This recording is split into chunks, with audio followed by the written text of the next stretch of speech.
পদত্যাগের গুঞ্জনের মধ্যে হঠাৎ জরুরি সংবাদ সম্মেলন ডেকেছেন প্রধান নির্বাচন কমিশনার কাজী হাবিবুল আওয়াল।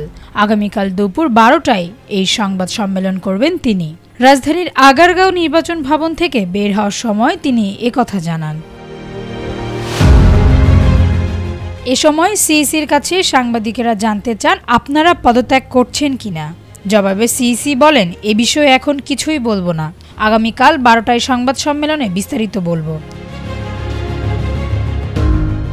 রাষ্ট্রপতি কিছু বলেছেন কিনা এ বিষয়ে জানতে চাইলে সিইসি আওয়াল বলেন, রাষ্ট্রপতি দেখা করতে বলেছেন।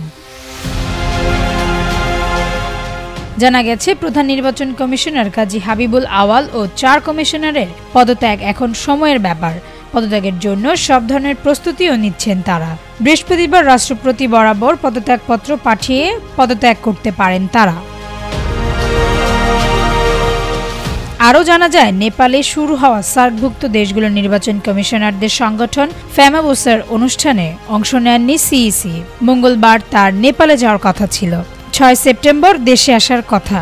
ওই অনুষ্ঠানে অংশ নিতে জিও জারি করা হয়, ওই জিও বাতিল করা হয়েছে। তাসনভা ঐশী, ডেস্ক রিপোর্ট, ভোরের পাতা।